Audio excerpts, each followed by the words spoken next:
This sounds fake, but it's actually 100% real. I spent 3 months pulling data on every major investment vehicle most people talk about: stocks, real estate, crypto, gold, index funds, bonds, starting a business. And what I found genuinely surprised me, because the investment that almost every financial influencer tells you to avoid, it quietly outperformed almost everything else over the last 30 years. And the one they keep pushing on you, when you actually do the math, accounting for inflation, taxes, and fees, it barely beats keeping your money in cash. I'm going to show you the full comparison.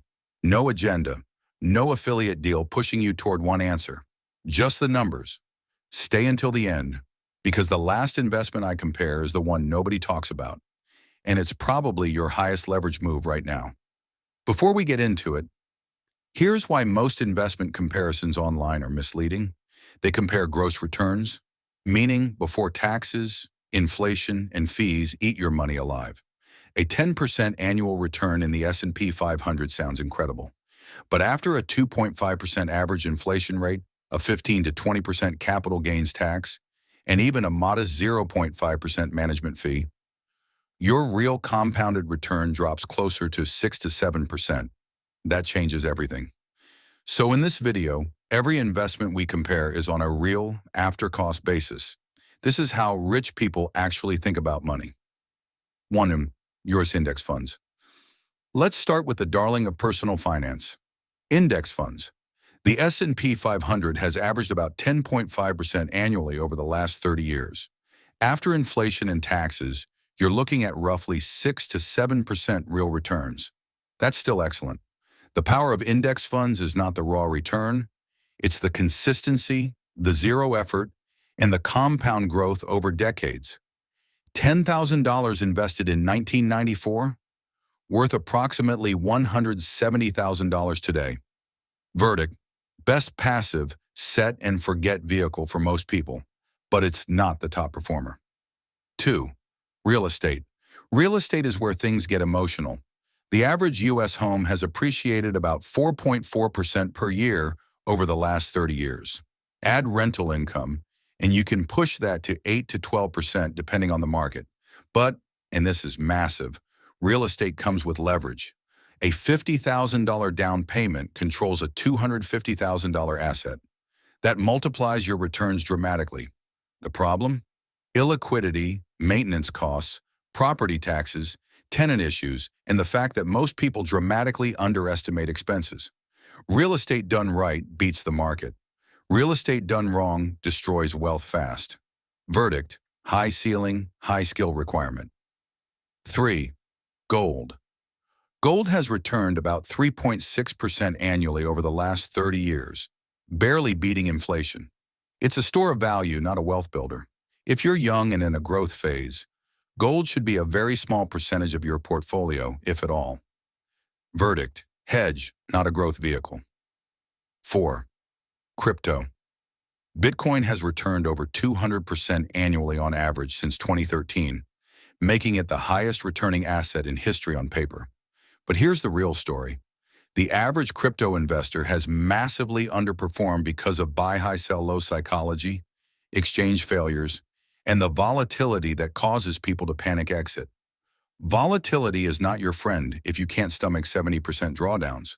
Verdict: highest upside, highest psychological cost, only for a portion of your portfolio you can emotionally detach from. 5. Bonds. Bonds have historically returned 2 to 3% annually. After inflation, they're essentially flat.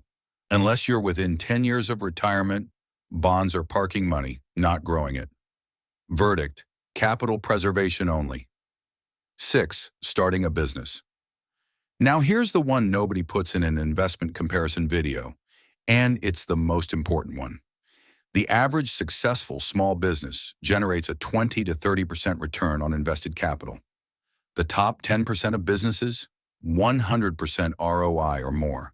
A $10,000 investment into your own business, in skills, tools, systems, or a product, can return $50,000 to $100,000 within 2 to 3 years if executed well.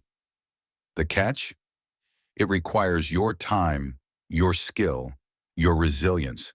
It's not passive, but when you're building skills, an audience, or systems, your return compounds in ways no market can match. This is why wealthy people don't just invest in markets. They invest in themselves and their businesses first, then funnel profits into passive vehicles. Verdict: highest total return potential requires the most from you and gives the most back. 7. Yourself/skills/education. Warren Buffett said the best investment he ever made was in public speaking. Investing in a high-income skill, sales, coding, content creation, digital marketing, can increase your annual income by $20,000 to $100,000 plus. That return dwarfs any market return. You can't lose a skill in a market crash. Verdict: highest leverage per dollar, especially early in your career. So after comparing everything, here's the honest ranking for long-term wealth building. 1. Your own business/high-value skills. Highest ceiling requires execution. 2. Index funds, S&P 500. Best passive vehicle, consistent, simple. 3. Real estate, high ceiling with leverage, but high skill required. 4. Crypto, small allocation, high risk/reward, 5 to 10% of portfolio, max 5. Gold, hedge only. 6. Bonds, near retirement capital preservation. The biggest mistake people make is waiting until they have the perfect investment strategy. The second biggest mistake is putting all their energy into passive investing when they're young. When your active income and skill building has 10 times the leverage, invest in your business and skills first, then let passive vehicles compound the profits. If this changed how you think about investing, drop a comment below with which investment surprised you most. I read every single one. And if you want to see exactly how to build the highest ROI version of each of these strategies, I've got videos on real estate investing for beginners and how to build a business with no startup capital, linked right here. Don't just consume this, use it. The gap between knowing and doing is where most people's wealth dies. Subscribe if you haven't. We break down wealth and business without the fluff every week. I'll see you in the next one.